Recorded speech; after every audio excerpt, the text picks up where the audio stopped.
Ladies and gentlemen, good evening. Welcome to the FCCT.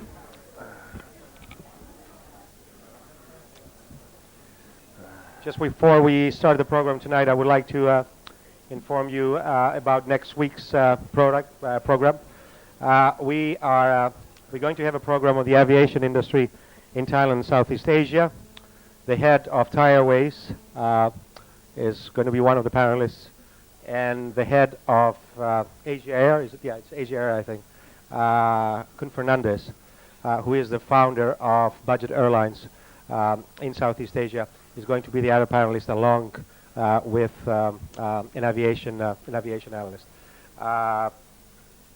This is going to take place next Wednesday, and for the Wednesday after that, we're trying to put together a panel on the automotive industry in Thailand or the banking industry. We're talking to panelists right now, and we'll announce it soon. Going into today's program, in cooperation with the International Peace Foundation, it is an honor and a privilege to welcome to the club tonight Gareth Evans.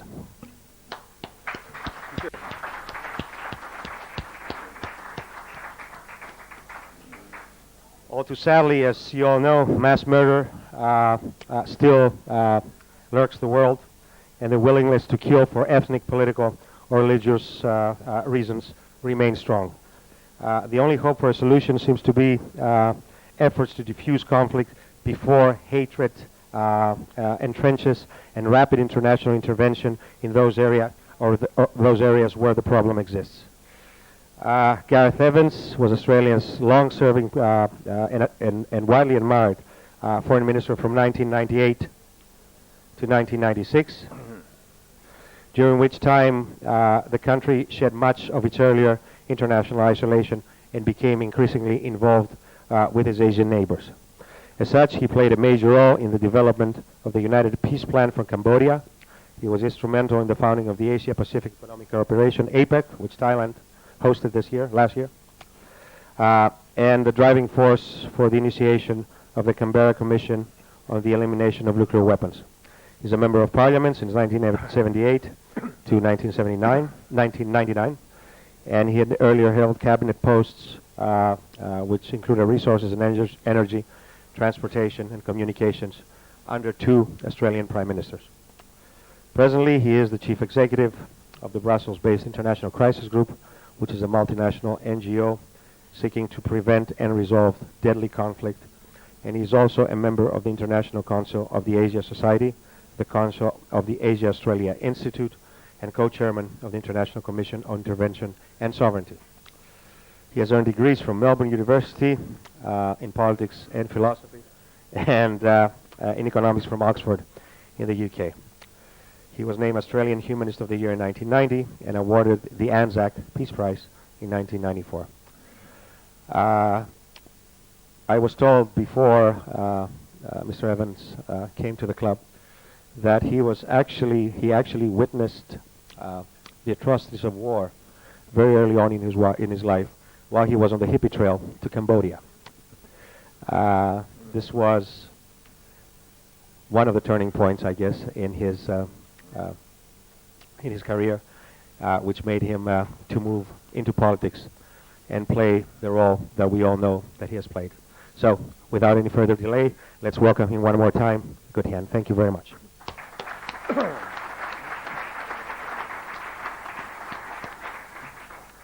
Well, thank you, Costas, for that very generous introduction, more generous than I had any right to expect from the Wall Street Journal, and I'm deeply touched by it. I'm never quite sure that it is an honour, a privilege, or a pleasure to address the press, but being in Asia and being a culturally sensitive sort of a character, I will, of course, say just that. It's an honour, a pleasure, and a privilege to be here with you tonight. Thank you. In being here tonight, I'm wearing a quite absurd number of different hats.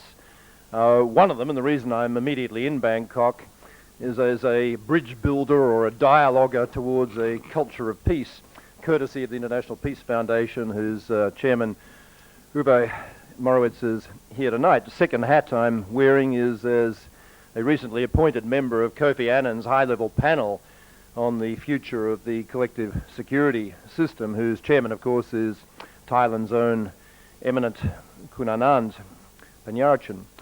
A third hat I'm wearing is as, I guess, a member of the newly appointed Blix Commission on Weapons of Mass Destruction.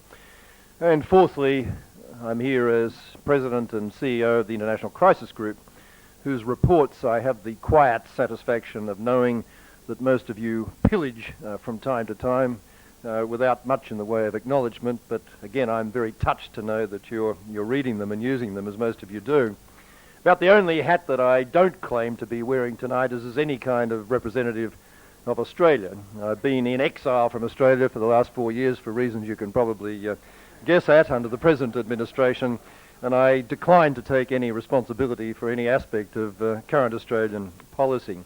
But wearing all those different hats, I thought it might be appropriate to sketch out for you a little bit of a view about the global security situation as I presently see it, and some of the problems that we have to be now wrestling with, and that we will be wrestling with certainly in this high-level panel. First of all, the stuff that you never report, the good news, because there is some good news, and that is that the actual number of armed conflicts, not only between states but within them, is in trend decline. The overall number of people killed in battle has been steadily decreasing, and although it might not feel like it, even the number of international terrorist incidents has been steadily dropping. Although as suicide bombing has emerged as the weapon of choice for terrorists, the numbers of casualties has in fact not been dropping.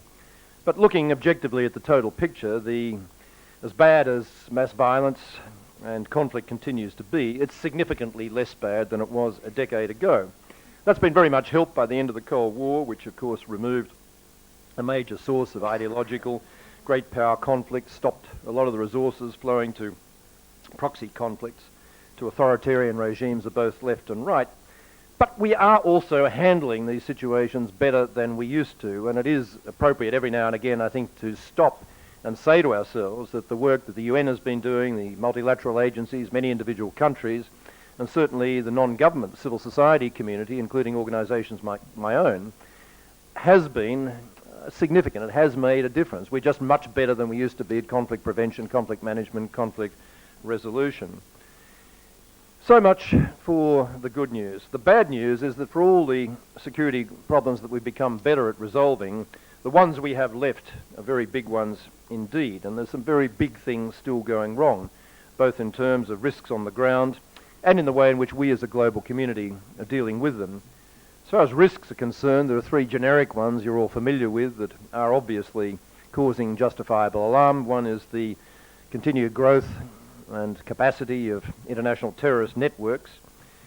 No less frightening as we see unfolding the development of Al-Qaeda, not so much as any kind of single organisation, but rather as a kind of global franchise.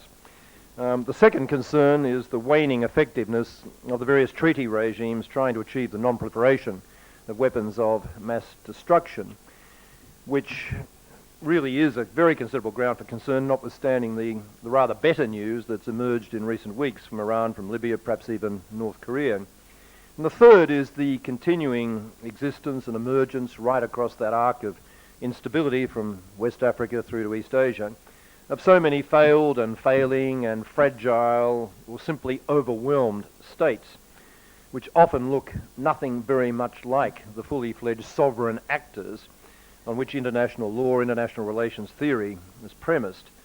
States where, as a result of government action or inaction or sheer incapacity or huge internal division, their own peoples are often at extreme risk, and where the problems are such that they do pose a risk to many other countries through their export of terrorism, of drugs, fleeing refugees, health pandemics, or occasionally environmental catastrophe.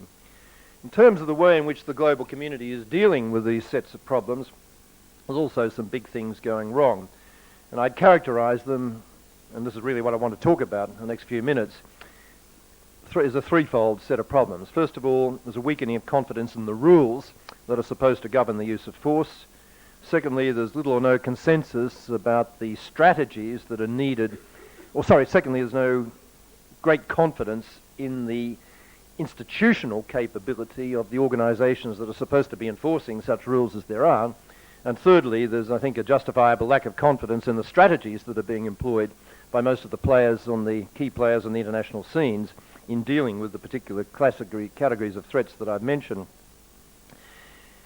Making all these problems harder to handle is a cross-cutting problem, and it has to be said, the problem of United States power.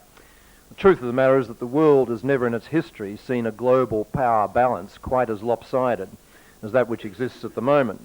Quite simply, militarily, economically, culturally, the US is the biggest dog that's ever turned up on the global block, to employ one of Bill Clinton's favourite metaphors. And its behaviour as such, its actual behaviour, its perceived behaviour, its anticipated, feared or often even imagined behaviour, is the catalyst in turn to a great many reactions by other countries and people, some of them rational, some of them quite irrational, that bear upon global, regional and national security. It's a problem. The problem is partly to do with the United States' own behaviour, that familiar charge sheet, talking like Athens but behaving like Sparta. But beyond that, it's just a problem of a degree of unwillingness, greater unwillingness to play the multilateral game in the way that others would like it to. Nobody could sensibly ask the US to abandon its own national interests. It can't and it won't any more than any other country would if it had the choice. But what one can ask of the US is that it, like anyone else, think carefully about what its national interests actually are in this highly interdependent, globalised world where no one, however big the dog on the block may be, can solve all the problems that affect it unilaterally. So much of this stuff does demand cooperative response with other countries. Anyway, that's background. Let's come to the foreground and the three big problems that I want to say something about. The first of all is the problem of rules, because the problem of jurisprudence, as Jack Straw has rather elevatedly come to call it recently. There's undoubtedly been a growth of cynicism and scepticism about both the existence and the bindingness of international rules governing the use of force under the guise of acting to meet threats of one kind or another, the US in particular, but states more generally, have really been seen, I think not inappropriately, as making up the rules as they go along. Going to war when they should not be, not going to war when they should. There are three different situations I think we have to disentangle here. One of them is the right to take military action against another state in self-defence, where the rules have previously been thought to be clear, but are now in the process of being comprehensively rewritten in a not very satisfactory way, so far as most countries on the planet are concerned. Secondly, there's the situation of the right to take action against a state which is posing a threat to other states, and here the rules are absolutely clear-cut, but there's always just a question, of course, about how they're to be applied. And the third problem to be distinguished is the right to intervene against a state, to use force against a state, when the only threat involved is the people within that state, the so-called problem of humanitarian intervention. And here the basic problem is that there are no rules at all, or certainly no generally accepted rules, and that's one of the reasons for the catastrophic series of policy failures of both anticipation and response we saw through the 1990s. So far as the issue of self-defence is concerned, there's a lot to say, of course, about the whole issue of preemption and the right of preemptive action that's been claimed by the US. The big problem, I think, as Sandy Berger has recently put it, is that not so much that the right has been claimed or has been held there in reserve, because after all, when you think about it, facing the possibility of the use, albeit not necessarily imminently, of weapons of mass destruction by non-state actors and having the capacity to do something about it really doesn't, on the face of it, sound too much like a breach of principle. The trouble is, as Berger has put it, what this present administration has done is elevate preemption from an option that every president has preserved to a defining doctrine of American strategy. And this really is a problem. It's certainly perceived as such by most of the other countries in the world. How this issue works itself out essentially boils down to a question of evidence, credible evidence. And that, of course, means kind of evidence that is capable of being supplied by intelligence agencies, about which most people have become extremely sceptical. I have to say I've always been pretty sceptical about it, having been responsible during my ministerial career for two intelligence agencies, one internal counter-espionage and the other external spying, I have to say that I never got into more political trouble in my entire ministerial career than when I took seriously the advice that these guys were giving me about what was going wrong in the world and what risks to take in doing something about fixing it. But that's another story for another day, which will be familiar nonetheless to the Australians among you. But I guess what you have to say is that it's difficult to argue, I think, with the proposition that if the whole international security system is not to descend into total anarchy, we have to accept some principle to the effect that the less imminent a threat actually is, and the weaker the evidence of its reality, the greater the need must be to win multilateral support, to win Security Council support for the proposed military response. It's just too dangerous for the health of the entire international system to concede the principle of complete unilateral action where the threat is neither imminent nor very well grounded in terms of hard evidence.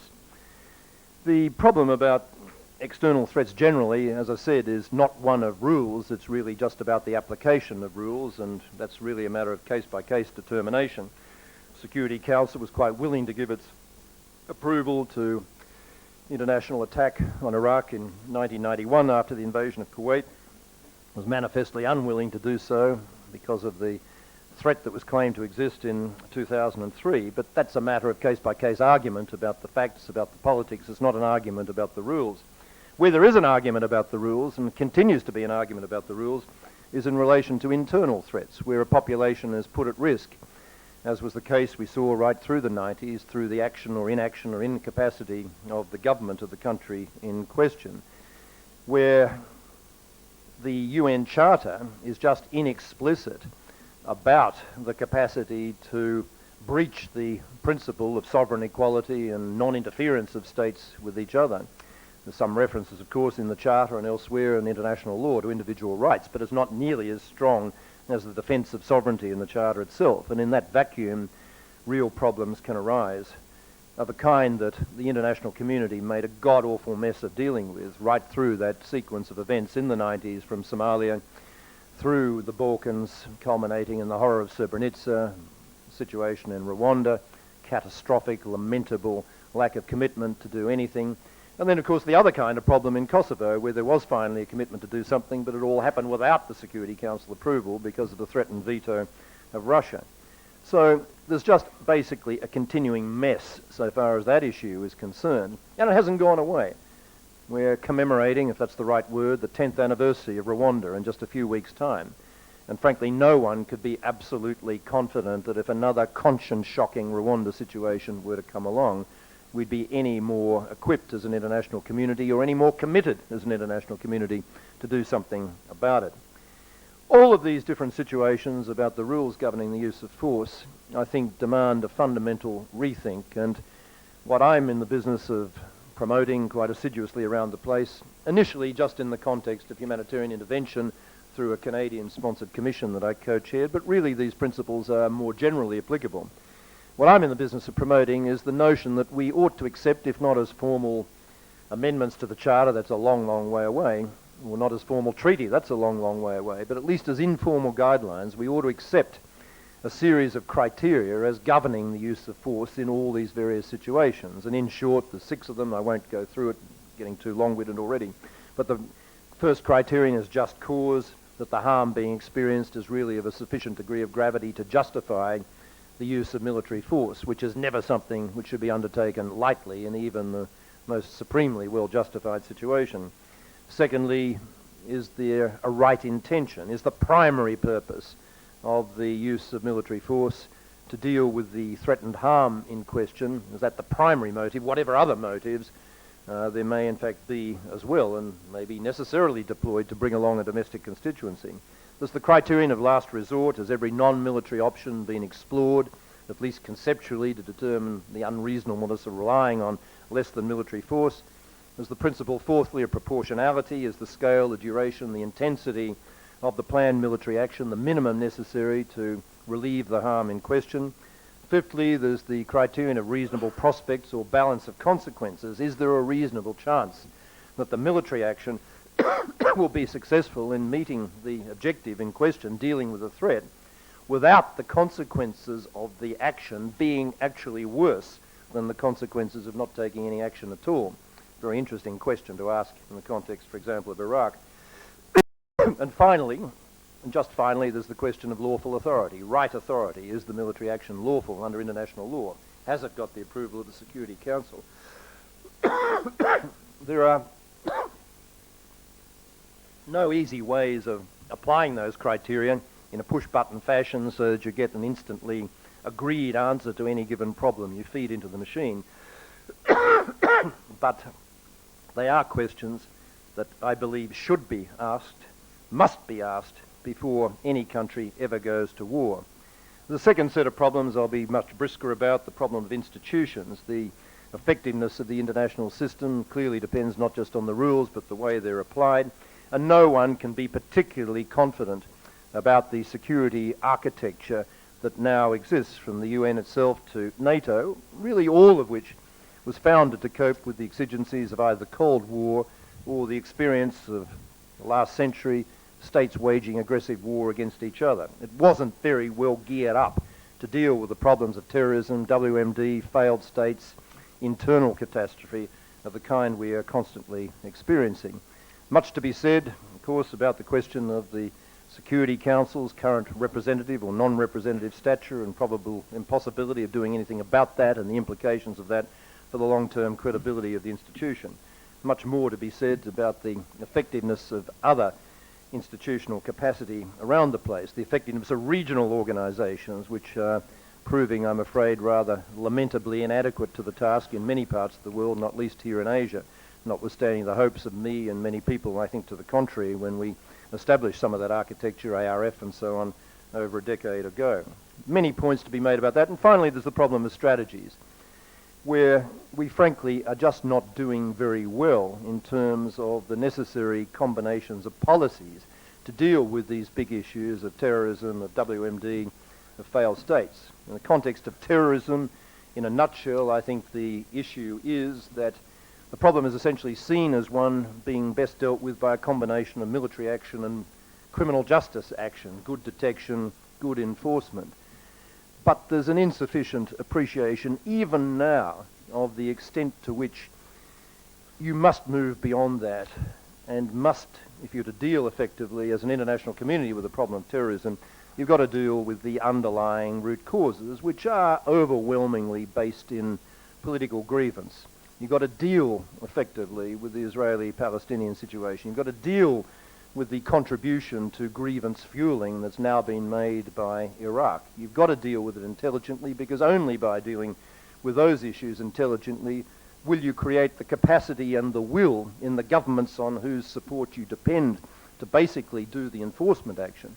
It's only by addressing those issues that you'll create the capacity and will to enable the problem to be addressed. Much longer and more complicated argument than I've got time for, but that's the way we ought to be approaching it. And frankly, the attitude of what's been rather cynically called the Quartet -3 to the situation in the Israeli-Palestinian problem, the neglect that's been associated with the whole stance of stand back and don't try and solve the problem, don't try and bash heads together, don't try and do anything but pursue an incremental approach of confidence building or security building that's destined to failure because you're the prisoner of the last extremist on either side.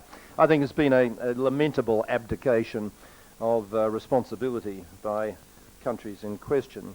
On the question of WMD, much to be said about the double standards that are applicable in the international community and have contributed so much to the current problem, the utter unwillingness of the guys with the weapons to concede the psychological point that was really articulated very well by the Canberra Commission a few years ago in the context of nuclear weapons, that so long as any country has nuclear weapons, others will want them.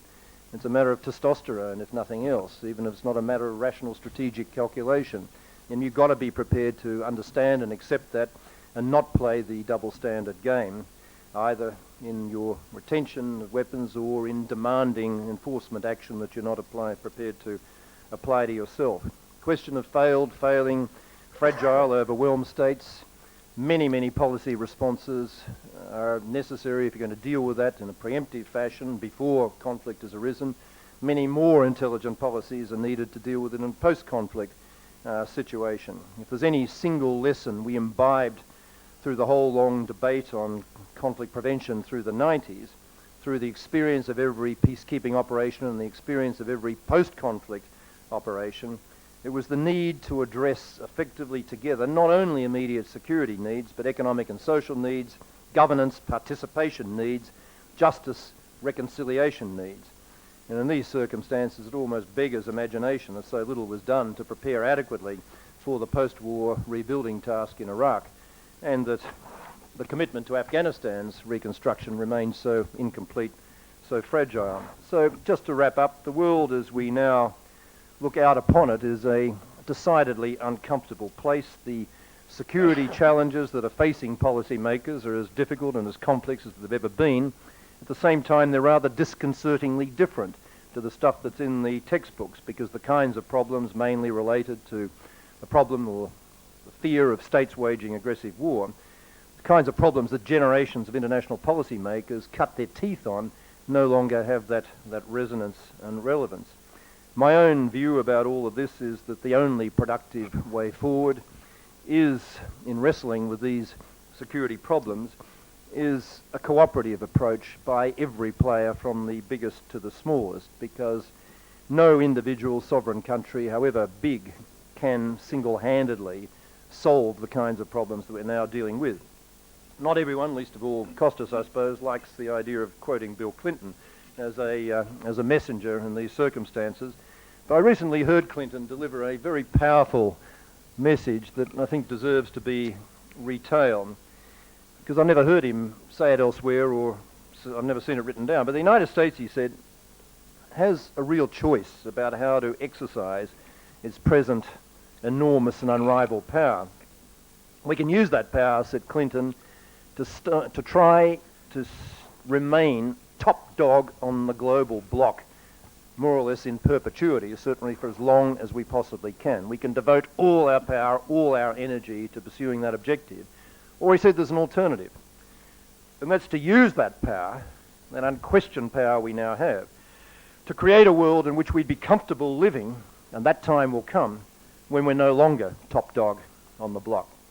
And I think that kind of mindset has been something regrettably rather absent from a lot of policy making in recent times.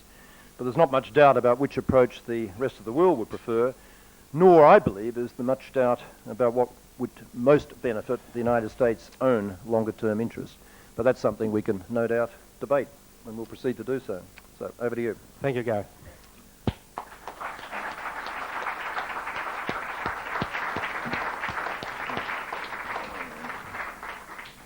Let's move on to questions and answers. Please identify yourself before asking a question. Your name, who do you represent, and make your questions short, please. Let me take the first question. Sure.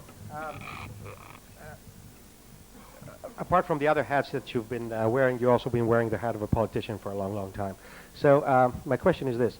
Do you think that Iraq, the failed intelligence or the lying of the politicians to the people, but also the deposing of Saddam Hussein, is going to win the next election for John Howard, Tony Blair, and George Bush? Or is it going to be, are they going to lose the election because of that? Well, I'm not sure whether they'll lose the election because of that alone, but for each one of them, it's certainly created a set of challenges to their rather previously uncontested superiority, which could bring them rather close to the line in the case of both George Bush and John Howard, and much less so, I suspect, in the case of Tony Blair, or at least in the case of the Labor Party. The evidence from opinion polls is that there's been a really quite significant and rather rapidly eroding lack of confidence in the way this issue was handled. It was a long time coming, that public opinion response, rather longer than the aficionados among us might have anticipated, given the judgments we were making about the condition of the evidence some considerable time ago. But it was really pretty stark, the way David Kaye came out with it, and the way that's really put everyone on the back foot, and deservedly so, because I don't think any public in any democracy in the world likes to be conned, and all of them were conned on the issue of weapons of mass destruction. I think Tony Blair was probably the most honest of all of them in terms of his motives. I think he always wanted to go to war to get rid of Saddam the tyrant, chose the WMD rationale because that was the rationale du jour that seemed to have the most international support and the capacity to carry the day. Always a bit tricky, after all, to pull off the shelf and dust off events that happened 10 or 15 years ago, particularly when the West was turning a conspicuously blind eye to them, and use them as a rationale for military action right now. Blair, I think, was honest about his motives. God knows what the Australian government's motives were. I wasn't in the country to be able to discern them, other than following Washington wherever it led, or as one person rather mischievously said, to earn some more frequent fighter points. But I think that decision will come to haunt Howard. There's a lot of other things that will haunt him as well. I think he's been around too long. People ought to know when to tap the mat, get out at the top of their careers, not when they're over the hump. He's got a long way to go before being in any kind of terminal decline. He's a very competent, very professional, very effective politician who's had a very considerable success by playing with issues like refugees and Aboriginal reconciliation and so on. Very considerable success in stealing some of, one part at least, of Labor's traditional constituency, and he's not going to give that up lightly. The economy is continuing to burst along in Australia. As a result, we keep saying, of the structural changes the Labor government made in the 90s, which has the virtue of truth but the problem of total implausibility years after the event. And just how that plays out remains to be seen. But you've now got a young and vibrant leader, extremely vibrant leader in Mark Latham in Australia. I was quoted as saying, an adventurous choice, colleagues, an adventurous choice. But so far it's proved to, all bets are coming home, and the age difference, the energy difference, the old versus new ideas difference is coming into play. And you all know as well as I do the dynamics that are operating in the United States. The turnout factor is going to be very critical here. Some of this is generated by the war, but a lot of it's generated by a whole range of issues which have genuinely angered and divided people, and I think it'll be a very close run thing indeed in the US. So, I mean, there it is. I don't think you can, it's going to be a one-dimensional thing. Very few elections in Western democratic history have been won or lost on foreign policy issues. You can really count them on the fingers of one hand in these countries over the course of the last few decades. I don't think it's going to be won or lost on it, but certainly been a critically important scene setter in closing the gaps quite dramatically. Thank you. Questions, please? Yes, ma'am. Right behind you, at the microphone, please. It's right behind you. Oh.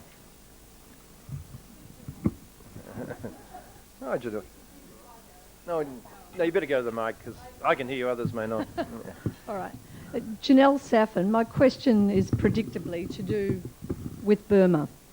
And in the press recently here in Bangkok, you've been quoted, and I don't know how accurately, but you've been quoted talking about humanitarian intervention and whether that would be a consideration with Burma. Would you be able to elucidate on the 6 principles and whether they apply in the situation as it is with Burma today? I haven't been arguing the case for any kind of military intervention in Burma, as catastrophic as some of the human rights violations have been under the present regime. I don't think you can reasonably argue them to have amounted to the kind of criteria for humanitarian intervention that we set out in the Canadian report, which is sort of large-scale ethnic cleansing or large-scale mass killing. I mean, you can argue, obviously, about the way some of the minorities have been treated and certainly the way the opposition has been treated, but I think in order to win the kind of consensus that I'm anxious to win for intervention in another Rwanda kind of case, you've got to be very careful about how those criteria apply. But as with all these situations of human rights violation falling short of justifications for military action, there's every reason in the world to bring to bear a complete repertoire of other policy responses, including coercive responses, falling short of military action.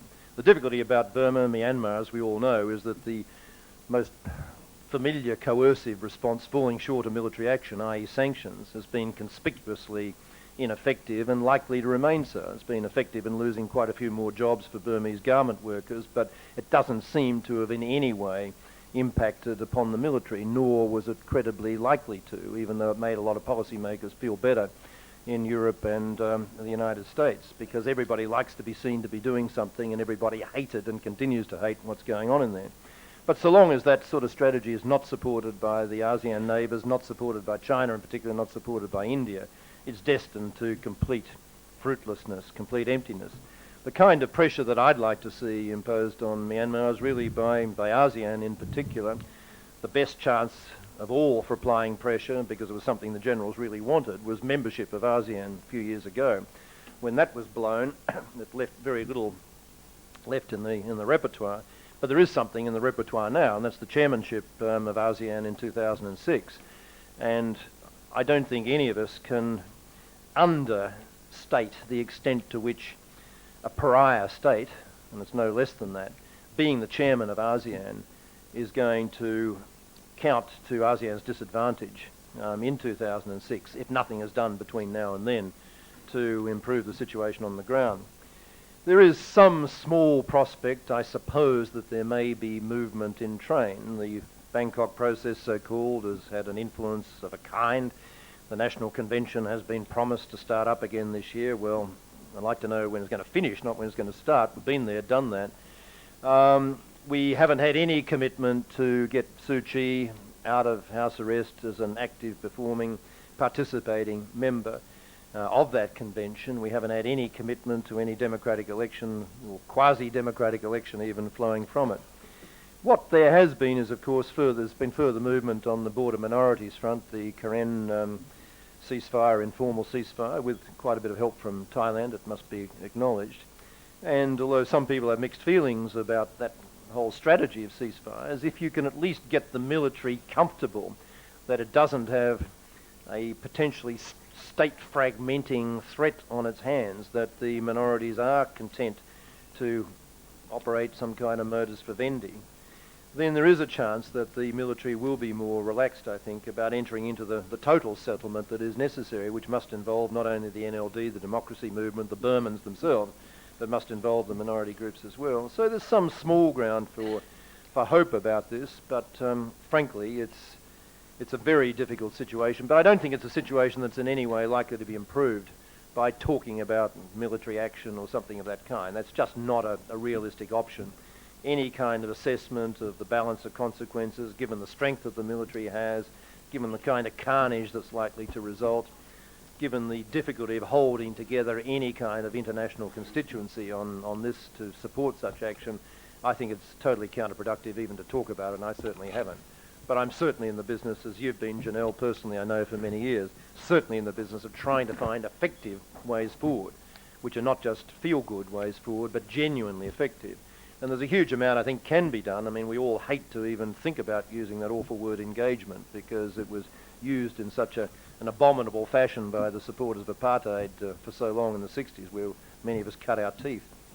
But, you know, some variation on the theme of a sufficient degree of involvement to strengthen civil society, to get external influence running there, and to find some measures which will genuinely improve a really very distressing humanitarian situation, I think are all strategies that we could, as an international community, sensibly contemplate, and I hope will be contemplated. But a huge amount does keep on coming back to the role of ASEAN, the formal pressure that it puts on, the kind of signals that are given by the leaders of the key countries, Malaysia, Thailand, Indonesia. And if those signals are not loud and clear and systematic and forceful, then I think we're going to be waiting a long time for decency and justice to prevail. How about another alternative? How about Aung San Suu Kyi changing her tune about non-violence and asking for a demonstration of about 1 million people in central Yangon against dictatorship? Would that change things? Well, it's the same kind of moral issue, I suppose, on leaders that Morgan Tsvangirai's got in Zimbabwe. He can ask for a mass demonstration, and there are many in the movement that have wanted him to do that. But a mass demonstration is likely to be very bloodily repressed in Myanmar as it would be in Zimbabwe. And going to the barricades, you know, with other people's blood is not a course of action to be recommended to any responsible leader. I mean, we've had the examples of the Velvet Revolutions or variations upon them, Cory Aquino in the Philippines, in Czech Republic, and now most recently in Georgia and Serbia, of course. And it's encouraging to think that if that mass constituency can be mobilized, somehow the message will get through. But I would be very, very cautious indeed about recommending that. It's a very tough call for the local leaders on the ground. And I don't think they need the kind of irresponsibility of external players like us who have no way that our blood's going to be shed in any such exercise, urging that course upon them. It's a very tough call, but it's one for them. So that's my answer on that. Hi, my name is Nick Dunlop from Panos Pictures in London. I have a question for you since you were involved in the peace process in Cambodia, since that's the nearest example we have of intervention. I was wondering, I seem to remember that back in just before the elections you were shaking the hands of a Khmer Rouge policeman who had come top of his class by being trained by Wontak Civil Police. And I wanted to know, at what point do we follow a pragmatic approach with these kinds of interventions? And at what point do we stand up for some kind of principle? Plus, what lessons do you think we can draw from the UN intervention in Cambodia? And what do you believe the international community delivered for the people of Cambodia? Well, despite the deep depression the Cambodian peace plan strategy caused to John Pilger and a whole generation of journalists that have been impressed by him, the truth of the matter is it was spectacularly successful.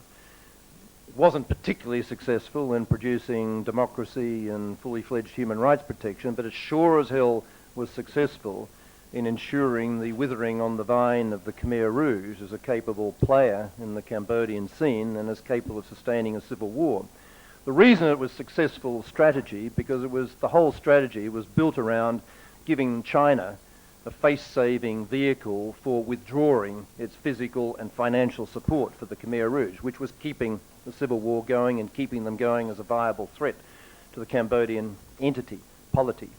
The only way you could get China out of the game in a face-saving way was by devising a strategy, which we did, and I was a central part of that, which had two basic objectives. One was to have the UN in there as the de facto administrator of the country, not merely playing its familiar peacekeeping role and its growingly familiar electoral support role, but actually physically administering the country, to have the UN doing it. But the other part of the coin was to give a continuing recognition for all four key players in the Cambodian domestic scene, including the Khmer Rouge, letting them continue their status as members of the newly established Supreme National Council, having a share in the sovereignty. Now that's stuck in any right-minded person's craw as a matter of principle, but it's stuck in my craw even more to see a continuation of a civil war which was causing the deaths of a great many people each year through continuing battle casualties, through landmines, through sheer unadulterated continuing misery. And it was the kind of compromise and the business with the Khmer Rouge soldiers and policemen in the north and bringing them into the fold until they left it, but nonetheless the process was still successful. That was all part of that particular strategy. It was totally misunderstood by the Pilgers of this planet and people who said, and go back and read the stuff written at the time, this is an entry ticket for the Khmer Rouge to re-establish its status, its credibility, its power, its authority. This is the most catastrophic abdication of principle, the contemporary world has seen, etc., etc., etc. Well, absolute bullshit. Absolute, comprehensive, total bullshit. And so it proved to be. And I make absolutely no apology for anything that was done in pursuit of that strategy. It was carefully thought out, carefully devised, and what's more, it worked. But they got away with it, didn't they? Who got away with it? The Khmer Rouge. There are still 2 million people missing in Cambodia, and they haven't been accounted for. Well, I'm sorry, I think... But that's an issue. They did not get away with it. I mean, where do you stop with principle? They absolutely did not get away with it. I'm sorry, this is... The Khmer Rouge have completely disappeared as a factor in Cambodian life, as a military force. The issue is still being wrestled with about retrospective justice, yes, in the international court or the domestic court with international components. And that's a very tough call because many of us in the international community would like nothing more than to see these characters hung up by piano wire. Kyo Sampan and all the rest of the characters that I dealt with across the negotiating table, as much as Pol Pot himself and some of the other henchmen that actually were pulling the triggers or wielding the clubs. None of us would like to see that more as an exercise in definitive retributive justice. But you ask the majority of Cambodians where they want to go on this, and you start getting all sorts of very mixed messages, not only in favour of having some kind of Truth and Reconciliation Commission as another way of getting out the horror that they all feel and exposing those who are responsible for it, you also get a third stream of opinion, which is, for God's sake, move on. And don't let's keep on turning over a past that is desperately, desperately painful to us. Now, I'm afraid I just don't have the arrogance of many in the Western community who think they know better than what the people themselves want. I'm not sure that Hun Sen can be claimed to represent the voice of a democratic majority at any given time in Cambodia. It's very hard to get a sense of what that is. But I know that is one of the currents that are running and still in that country, and we ought to respect that and not be too quick to impose some model of transitional justice that makes us feel better. There are as many different models of transitional justice as there are these post-conflict situations. Every single one of them has to be tailor-made around the world to the psychological currents that are running in that particular country, and Cambodia, frankly, is no exception. Okay, Let's get somebody else. Want somebody else to ask a question, one please. thing. No, just what do we learn from that then? What is the experience of the Cambodian? What we learn is that every case is different in terms of the kinds of strategies that you have to bring to bear to deal with it. I mean, one of the really fascinating things, I mean, of course Cambodia was a case for full-scale humanitarian intervention, military action at the time of the genocide, maybe thereafter. Of course it was. And of course there's a disposition to say that Vietnam was engaged in exactly such an exercise of humanitarian intervention and ought to be respected and applauded for it. The difficulty is not only were ASEANs and the rest of the entire world in the General Assembly and elsewhere up in arms and enraged by this invasion of sovereignty that occurred, you had the Vietnamese themselves not claiming that that was any kind of justification of what they were doing. They were saying it was a matter of self-defense, and as a second line of argument, they're saying we didn't have any troops in there after all, at all. It was just something that was domestic and homegrown. So, I mean, it just wasn't an issue couched in those terms at the time. Every situation that you're dealing with is a product of its time and its circumstance, and you have to wrestle with the constraints as they are. Of course, there was, a more comfortable way for those of us sitting in our armchairs and behind our ministerial podiums in the rest of the world to deal with the Khmer Rouge issue than by this sort of accommodating diplomacy that produced the result I've described. Of course, there was a more satisfying way of doing it. The trouble is it wasn't working. It wasn't working. All the previous attempts by the French and so on, all those efforts, those big diplomatic efforts that were made in the late 80s, proved absolutely comprehensively fruitless. And so, I don't want to sound too sort of flip about it, but, there's something to be said for Deng Xiaoping's view about, what the appropriate strategy is for dealing with these situations when he said, you remember, it doesn't matter whether the cat is black or white as long as it catches the mouse. And there is a sense in which, you adjust your strategies, for the circumstances as you find them. It's the only way you can produce results in this imperfect world. Sir, please. Next question, please. The gentleman right there in the... Just 1 second there. You, sir. Yes. I work on the issue of human rights violations in Burma. And I just want to take you up... Can you please tell us your name? My name is Guy Horton. I just want to take you up on an earlier point you made about the fact that we live in a world where there are virtually no rules when a catastrophe takes place within a country. Now, I want to challenge you on that. I may well be wrong, but I want to challenge you on that. The 1948 Convention on the Prevention of Genocide is a very explicit document, and it was written very clearly and very specifically to take into account a number of indirect, low-key methods of destroying people. What genocide is not is the Holocaust. I mean, it is more than the Holocaust, and it is much, much more than Rwanda. So I'm slightly alarmed when you use those kind of benchmarks, and I don't want to misrepresent you, but a situation has to be as bad as Rwanda, for example, for us to do something. And even when Rwanda happened and 800,000 people were killed in 3 months, we didn't really do anything.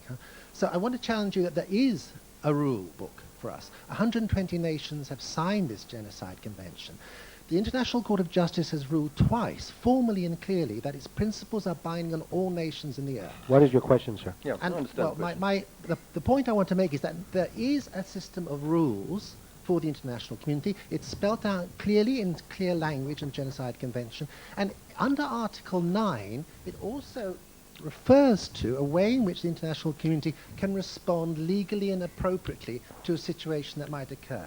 Any of the 120 countries who've signed this document can go to and I quote the article, disputes between contracting parties relating to the interpretation, application or fulfillment of the present convention, including those relating to the responsibility of a state for genocide, can be taken to the International Court of Justice. There's a facility for any signatory nature to do that. The International Court of Justice can then rule that genocide is taking place, and then that allows legally mandated intervention to take place.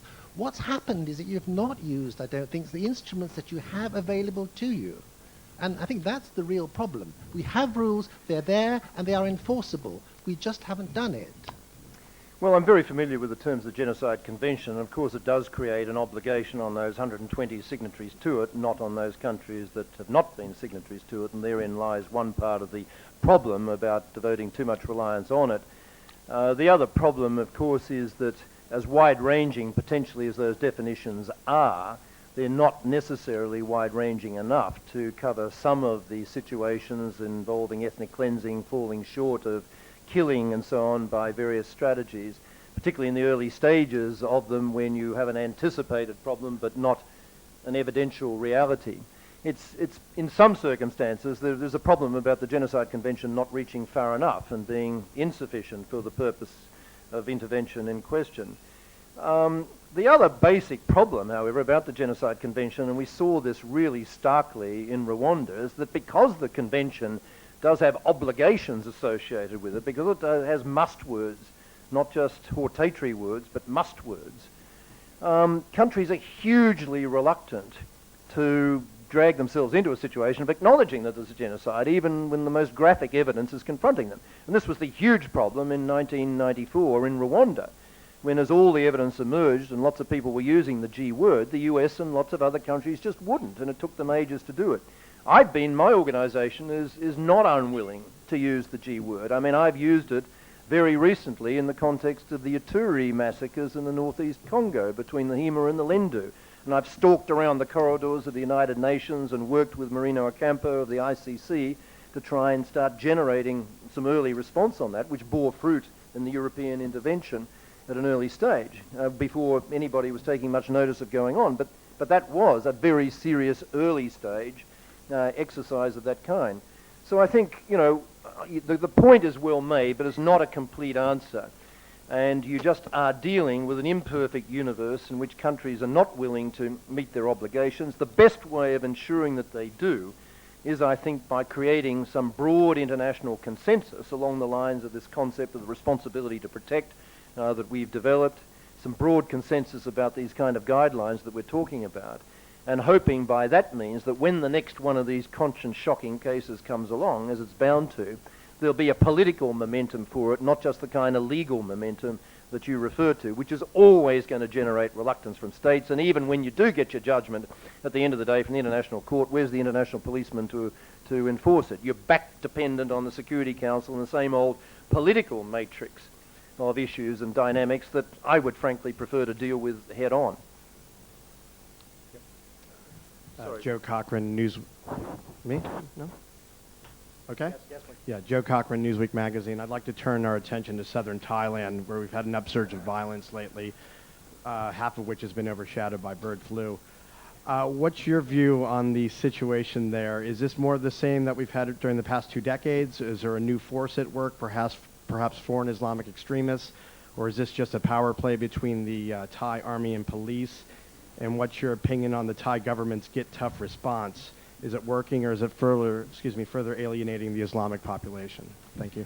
Well, one of the important things in this business I'm in is not to sound off without a rather fuller appreciation of the facts than I've got at the moment. One of the great virtues of ICG is that we don't make pronouncements, either analytical or policy ones, unless we've got people on the ground over a considerable period of time reporting, analysing on the situation. My problem is that I don't know what the answer to those questions is. I'm not sure that anyone else does either. Certainly the initial disposition of the government just to talk in terms of bandits and criminals and ad hocery and so on has been well and truly, I think, abandoned. People are now acknowledging at the very least that this is a multi-dimensional problem. It's got shades of the old traditional separatist movement. It's got shades of resistance to the perceived high-handedness of the central authorities. It's got shades of poor administration locally, breakdown of coordination between the military and the police. It's almost certainly got some shades of Islamic ideology through the Pondocs, but how significant that is we don't know, and we don't know whether there's any external influence, whether coming over the border from Malaysia or coming from some other franchisee of Al-Qaeda around the place, whether JI or some other offshoot. We keep on discovering new layers to these things that we didn't know about. The ICG has just produced a report, you might have seen it, written again by prepared in the first instance by the indefatigable Ms. Sydney Jones and her team, re-evaluating the situation in Sulawesi and Poso and establishing beyond doubt that what was involved there was much more than just the Laskar Jihad enterprise that people were writing about and we were thinking was the complete explanation, more or less, apart from the local things at the time. We now find that there was another significant JI-type organisation actually active there on the ground, the Mujahideen Compact, which nobody had ever heard of, quite apart from attributing significance to. So we're uncovering layers of this. Now, what's the best way of dealing with this? As always, I mean, it's got to be a combination of criminal justice-type strategies, which are always appropriate to deal with violent situations, not necessarily military ones, but certainly the criminal ones, but combined with an understanding of what the actual causes are, what the dynamics are, and doing something to root them out. You've got to deal with underlying grievances, such as there are, and if they're realistic.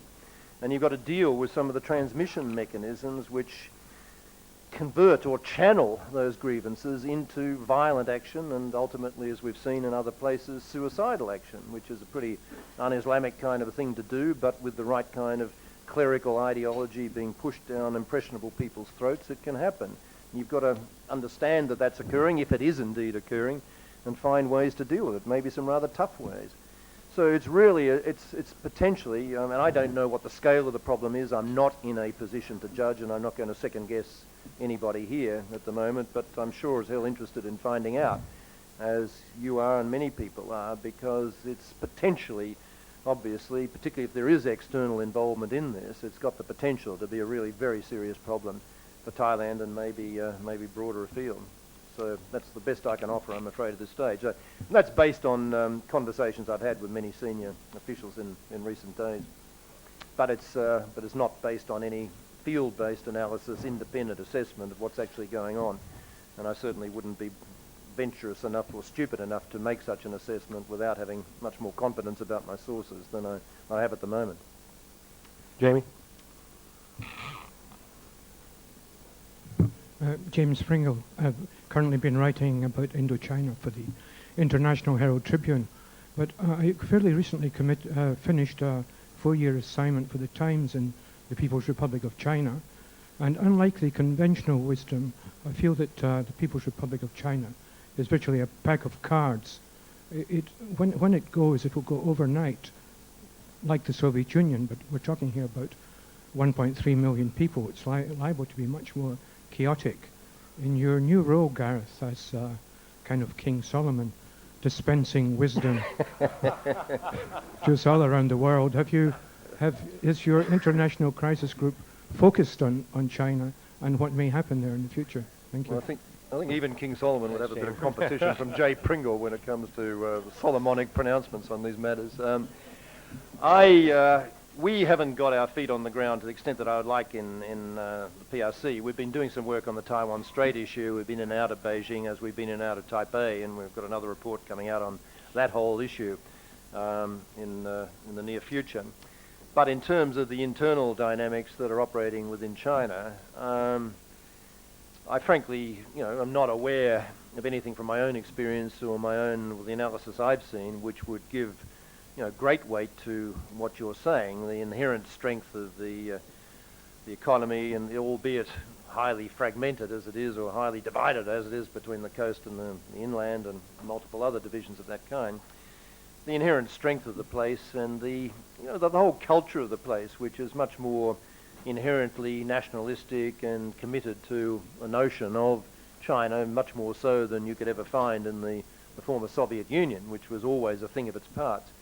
That sort of thing just instinctively makes me reluctant to accede to that suggestion that things are as close to the brink as you suggest. But it's certainly an issue worth exploring. But it's not And maybe it's the biggest one of all, and maybe we're being blind and ignoring the early warning signs of a massive collapse of that kind. But frankly, I don't have the resources to be able to contemplate any kind of systematic analysis of that. There's an awful lot of China watchers around the place who are going to be awfully wrong if you're right on this, and it's going to be a very interesting one to watch. But I understand what you're saying. I mean, there's a lot of fragility about a lot of big countries that doesn't become apparent until we've all got the wisdom of hindsight. But no, that's the answer. Yes, sir. Mr. Evans, my name is Imtiaz Maqbool from a freelance journalist. I was just wondering if you had a chance to follow the role played by the Murdoch-owned media in Australia, Britain, and the United States in terms of generating the hysteria for the war in Iraq. And what is the future for democratic debate all around the world going forward of having a small group of oligarchs, maybe about 6 or 7 companies, owning the world's media? Well, I don't think Rupert is Australia's proudest export when it comes to the quality of international journalism. I did my personal best, actually, to stop him years ago from embarking on this enterprise when he was trying to buy a broadcasting channel in Australia, and I led the legal charge as a young barrister on behalf of the Labor Party, arguing that he was not an Australian resident for the purpose of the Broadcasting Act and therefore didn't deserve or wasn't eligible to have a licence, even though he was still notionally an Australian citizen. Rupert fiercely defended his Australian credentials, everything from gum leaves to cork hats, and demonstrating his passion for the land and the native heath, and sort of won the case as a result, demonstrating it was just purely fortuitous that he happened to be out of the country so much. He was really a dinky Australian at heart. I at least had the satisfaction of seeing him take American citizenship 5 months later, but too late, unfortunately, to get the thing unwound. So Rupert and I have had a rather uneasy relationship ever since that initial encounter. I mean, he's a brilliant journalist, he's a brilliant businessman, and utterly ruthless in taking various of his papers down market in an extravagant way and taking extravagant positions. But at the same time, I mean, papers like The Australian have always, maintained a degree of independence and integrity, have had their own position on all sorts of things. So the story is not a complete one. And of course, there's other papers that maybe not quite as stridently, but in their own way, just as hysterically, I think. And I'm not looking at Costas this time. I've already given him a hard enough time. There are a number of papers around the place who've been just as strident and I think just as unjustified on the scope of the evidence in the position they've taken on the war. So you can't lay it all at Rupert's feet, but it makes us all feel better every now and again when we can. So thank you for the question.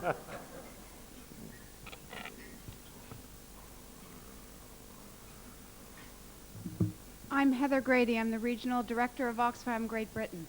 I'd like to ask a question about Aceh, Indonesia, in a way as an example, maybe of broader principles. Oxfam and a few other NGOs last year, after martial law was imposed, put a lot of effort into lobbying in Jakarta, in New York, in Geneva, in Brussels, lobbying governments, UN agencies, the World Bank, you name it, the Indonesian government, ASEAN countries, to try to uphold humanitarian access and the principles of both international human rights law and international humanitarian law. Basically, we've had very little impact over all these months, and 3/4 of a year later, we're basically giving up in defeat and acknowledging that it's very hard to change the situation. What I'd like to know is, if you were to advise people like us, would you say that it's good to have gone the course on that and tried to uphold those principles, or do you think we were being too idealistic? How do you think we could actually influence anyone, or was that pie in the sky anyway? Thank you. No, I don't think you're being too idealistic. I think it was absolutely a sensible, intelligent and decent thing to do, and unfortunately it hasn't borne fruit, but neither have the really quite intense diplomatic efforts that have been made by, among others, the United States and Japan. I'm occasionally critical, as you've heard, of various things that Washington gets up to, but I have to say their performance in Aceh has been impeccable right through the last stages of the peace process when everyone was desperately trying to hold it together, and in terms of the pressure that's been been put on the regime since. The trouble is that Indonesia, Jakarta, has just been impervious to that kind of pressure. The domestic political imperatives, as they've been perceived, of accommodating the military, have led to a dynamic prevailing at the moment, and will certainly prevail at least till the election. We can just hope that maybe some decency will start to intrude thereafter, but it's just made it impossible to get any traction at all on this issue. I mean, I'm in the business constantly of trying to identify who's got the leverage to actually work policy change. Are there any internal players? Are there any individual external governments? Are there international organisations, regional organisations, international financial institutions? Who has got the leverage? I mean, NGOs most certainly don't have the leverage by themselves, but they can help generate an atmosphere in which that leverage can be exercised. Their role is extremely important and becoming ever more so in international affairs. So don't be disheartened. It's a very, very depressing story, the Aceh story. You know, the whole story of the collapse of the peace process, with an enormous amount of investment of effort and competent effort into it, falling apart. I mean, it's not wholly, without blame on all sides. And part of the romance of the revolution sometimes blinds people to the reality that there was a terrible split between the internal and the external arms, to put it crudely, of GAM, of the rebels, and that proved to be extremely counterproductive in terms of producing a settlement commitment that would actually stick with the Indonesians. And it's just a real tragedy about the way the whole thing unfolded. I was on the ground myself just in that brief period when the peace was being celebrated, when the peace process seemed to be on its way, and talking to an awful lot of NGOs and people right across the spectrum, including on both sides, the military and rebel negotiators and so on. And I mean, the joy was just absolutely palpable, the relief. It was just stunning. You knew what all this was about. And to see it all collapse and disintegrate into the unholy mess that it is at the moment is really a great tragedy. But, however bad the violence gets there, it's not going to be an easy case for humanitarian intervention, to go back to where one of the issues we came in on, any more than East Timor was really a case of humanitarian intervention, because you'll remember, even though it's counted by many people as an example of that when the Australians went in there, it wasn't a coercive exercise at all, because it was done with the agreement of the Indonesian government, albeit under a lot of international pressure, but with their agreement. And nobody would have gone in there without the Indonesian government's agreement, because to do so would be tantamount to a declaration of war with a country with 200 million people and a reasonably formidable military to go with it. And that's exactly the dynamic that would be at work in Aceh. So this is always the problem. When the big guys behave badly in these internal situations, there's always a limit to even the best run system of international rules about what can be applied. So I'm going beyond your question, which was a limited one, but I'm just indicating total support for you going on doing what you're doing. It's a horrible situation there.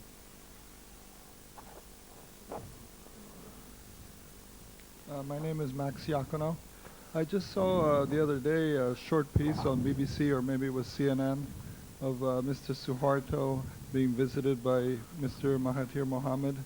Is there anything to be read into that, or is that just an old buddy visiting another old buddy? Well, the old buddy syndrome is a pretty debilitating one around the place, and the desire of old buddies of varying degrees of revolutionary credentials to stay in touch with each other and reinforce each other has not been much help around this region, and certainly hasn't been much help around Southern Africa, where we've seen that phenomenon at work, with the Mugabe support and so on. So I've got no particular insight into what might be involved in that most recent encounter, nor am I going to offer you any more lines for quotation on the afterlife of Dr. Mahathir. We had plenty to say about each other when he was in power. I think let's just move along. Larry? Larry Jagan from the BBC. Gareth, I interviewed you about 10 years ago about Burma, and you seemed to be advocating at the time a form of engagement. And after all, the Australian government then introduced a series of human rights training or seminars. They've been very much criticised by the opposition within Rangoon subsequently. In retrospect, did they achieve anything? And do you think the Australian government was wrong to actually proceed with those kinds of human rights seminars? 10 years on, you seem now also to be promoting an engagement policy. And you very eloquently said not much has actually happened in the last 15 years. Aung San Suu Kyi is still under house arrest, the opposition is being repressed, and the likelihood of political reform is as far away as it was in 1990. What kind of engagement strategy are you actually suggesting in terms of trying to bring about change in Burma today? Well, the kind of strategy, and I said I really don't like that expression, engagement. For those of us who are around in the 60s and 70s, it's got all sorts of horror associated with it. But, what we're trying to do is to find something in Burma, Myanmar, that will actually work. And as you work your way through intellectually, in policy terms, through every possible option, it's very difficult to find one that has any chance of working. I mean, you work your way, military action I don't think would be productive or workable for reasons we've already talked about. Sanctions of a kind that makes everybody feel so pleased with themselves in the West have manifestly made no difference whatsoever to the generals' capacity to hang on in there or willingness to hang on in there, although they have done some further harm to an already deeply economically depressed community. The options of improving, strengthening somehow the institutions of civil society, which is the kind of rationale which lay behind the human rights training, as well as the rather idealistic rationale of somehow, making the generals a little less intolerant. That was not our policy, by the way. That was introduced subsequently after the change of government, but it's not something that I strongly resisted because I thought with so much else, manifestly failing around the place, almost anything was worth a trying. I think it's really a combination of consistent pressure from those to whom the generals will listen, combined with some kind of rational transition strategy which is realistic in terms of managing a transition process in a way which doesn't frighten them to the point of total resistance. That will require some compromises on both sides. It does involve bringing the Karen and all the other minorities into the equation in a way that the NLD and the democracy movement has not until quite recently been very susceptible to doing.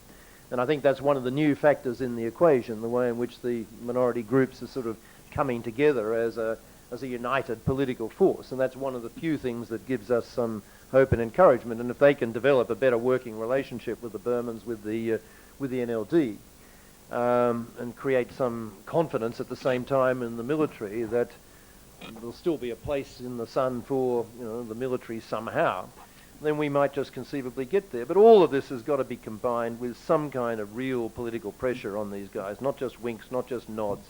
And the neighbours are absolutely critical in that respect. Call it engagement if you like, but it's engagement plus, it's involvement plus. It's involvement plus pressure, and you've got to exercise the leverage that you've got. The Chinese are in a wonderful position to exert more leverage than anyone else. I thought for a time that maybe their anxiety about the drug trade going north, AIDS going north, might make them more receptive to, doing something to encourage better governance in Burma itself. We, for a time, thought perhaps that the military, if only we sort of pushed hard enough, the military was potentially overstretched and would be internally divided to the extent that something would happen of that kind.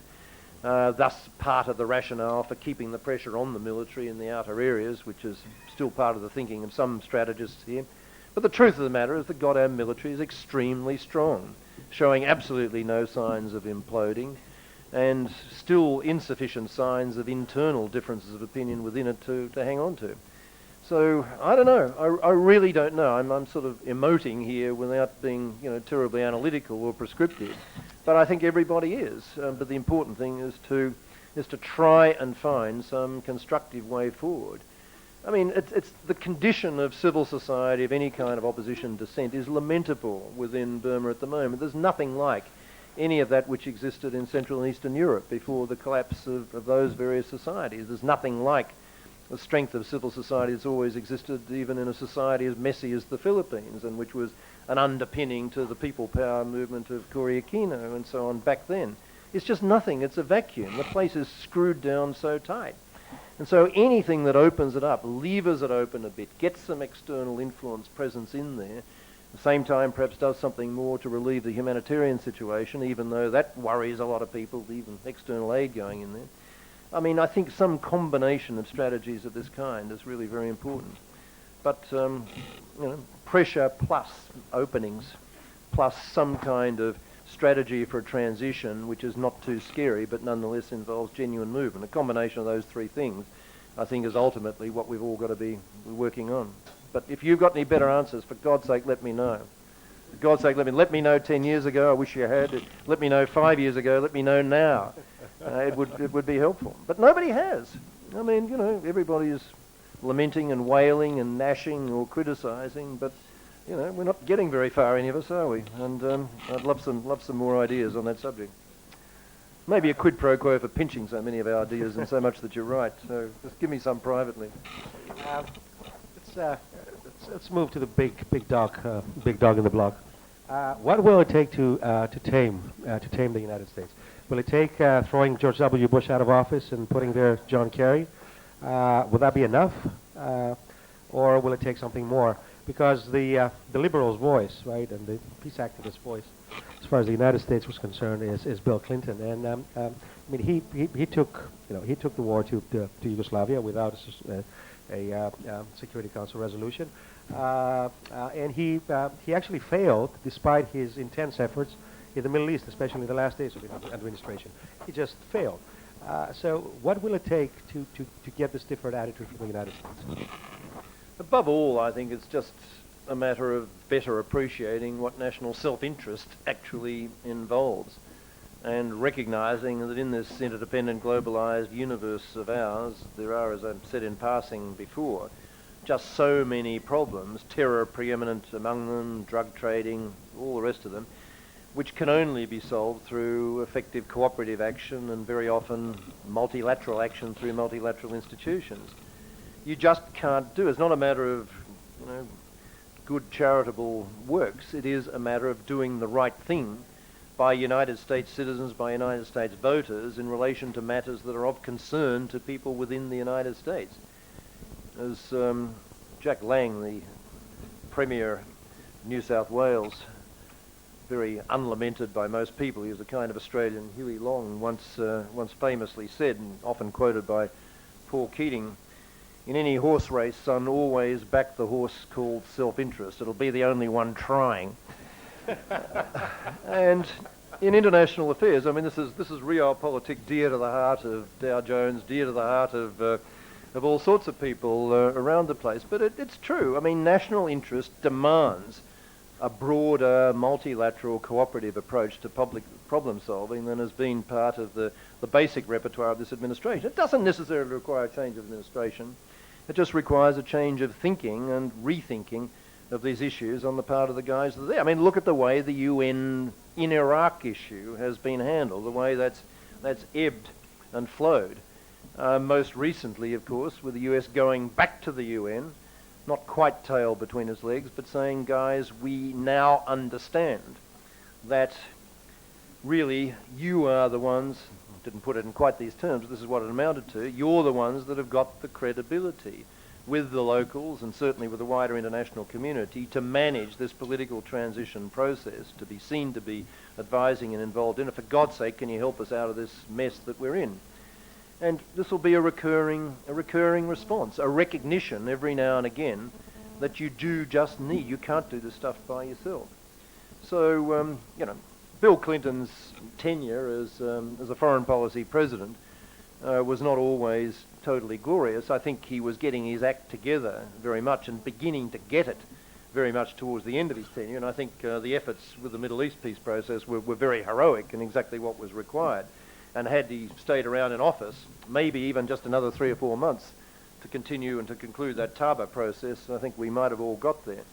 But, life is a learning experience, and I think what successive US administrations are learning of whatever stripe or colour is that they can't go it alone, however much they might like to, and that way lies a more intelligent policy. But, God's sake, when you look back over history, I mean, US foreign policy has always had these disparate elements of unilateralism, isolationism, occasional phrase of idealism, multilateralism, and imperialism, and you've got the full range of isms, and you've wobbled about between all of them over the decades as the sort of domestic political mood has struck. But life is a bit more complicated out there at the moment. The world really has changed. There are a different bunch of threats. The interdependence factor is very real. Communications, transport, people movement, all this is very different from 19th and most of the 20th century. And this has changed the rules, and I think the US has got to ride with it. Otherwise, it's going to make an awful lot more foreign policy mistakes. Any more questions? We can get one more. Yes, sir.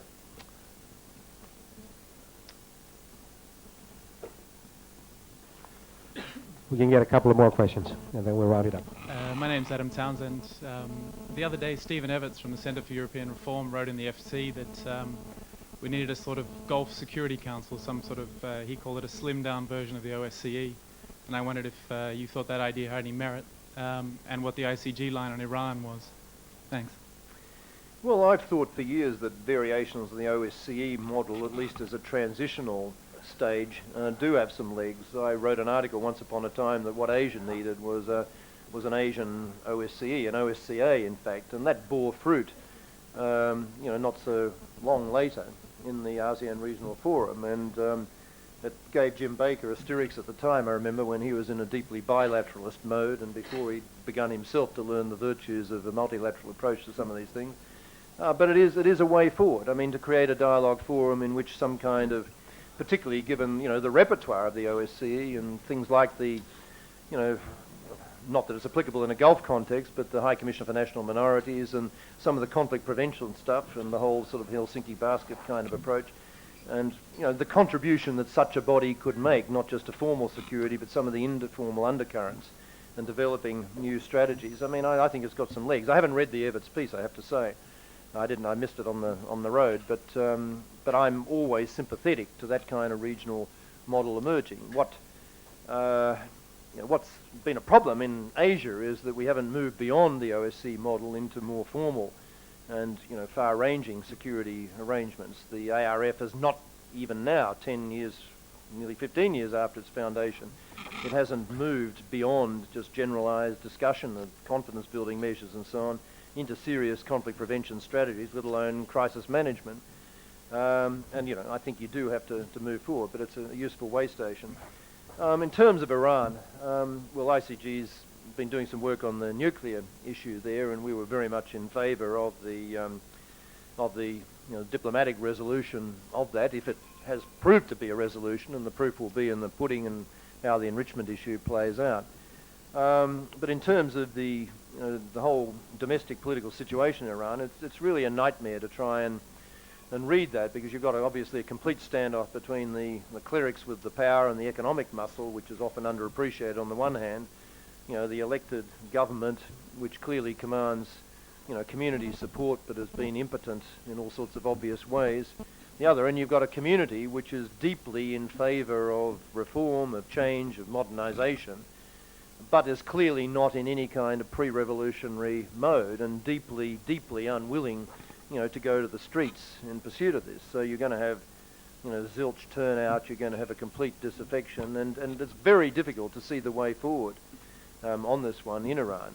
I just hope that while this internal dynamic is working itself out in ways that none of us are quite sure or quite know how to encourage at the moment, certainly you don't want the kind of clod-hopping encouragement of popular revolution that seemed to be fashionable for a while in some Western quarters.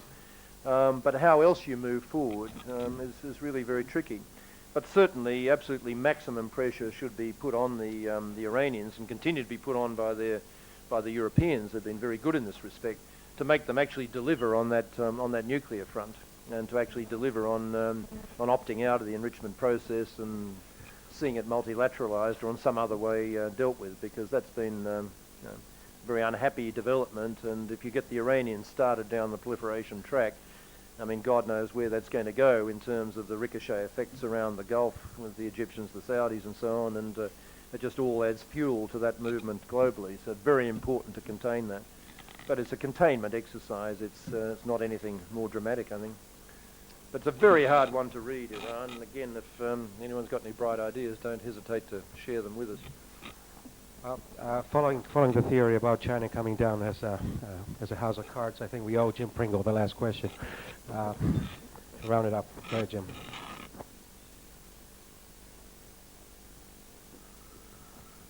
Sorry, Gareth, we have so few opportunities to have a go at you these days. But it is very true that Australia's image has fallen very much in the world, what with the treatment of refugees and the bullying way it treated the poor, miserable state of Nauru. And in this connection, maybe it's time you thought about coming down from your ivory tower in the fleshpots of Brussels and got back into the political trenches in Canberra. But one area where Mr. Howard may have succeeded was in the Solomon Islands when he intervened to stop a civil war, and it seems to have stopped, in fact. The killing has stopped. And I wondered whether he was exercising here what you've been talking about recently, the new limits of sovereignty that are being recommended in the councils of state in the world. Well, thank you for your opening remarks, James. I'm deeply touched, but I'm afraid unpersuaded. I shall remain in cheerful exile because I actually think I'm doing something quite useful. Others may disagree, but there is life after political death in Australia, and I'm not seeking any kind of resurrection back then. Look, in terms of the Solomon, I mean, for all the things that have gone right and I'm deeply unhappy about in Australian foreign policy in recent years, and I'm deeply, deeply unhappy about many aspects of that. Alexander Downer knows that perfectly well, and at least he listens. Doesn't do anything, but he listens. He's got constraints. But the Solomon Islands, I think, was a thoroughly salutary, useful, appropriate exercise. I mean, the niceties were observed. It was with regional support, was with Solomon Islands government support, albeit a little bit of familiar arm twisting was involved, but not to the point, I think, of being intolerable. What was intolerable was the continuing misery on the ground being caused by that conflict, and so easily solvable, or at least improvable, by a very limited policing type presence of the kind that the Australians have provided. I think it's given the Solomons some breathing space, come together. And similarly, the way in which, not quite as overtly, but to similar effect, the recent exercise in Papua New Guinea of making various kinds of support conditional upon, some governance and law and order strengthening, Australian presence. I mean, skeptics and cynics and idealists might say this is all latter-day, post-colonial, imperialist tendencies and don't like it, deeply uncomfortable. But the problem is that, as with so many other countries around the world, they're not really coping all that well with the responsibilities of sovereign status that international law and international relations give them. And it is important for countries that are capable of lending support to give that support, including in some unconventional and some new ways. So I don't think there's anything at all that I would want to challenge about either the theory or the practice of those involvements. I don't see it as being any kind of coercive intervention of the kind we were talking about before. I think it's a very special, tailored response to a situation that was crying out for some kind of support of that kind, and I applaud it. Gareth Evans, it's been indeed a pleasure and a privilege having you at the club. Despite what you thought, this club is made up of bleeding heart liberals and peace activists, so it's been indeed an honor to have you at the club. Ladies and gentlemen, thank you very much. See you next time. Good night.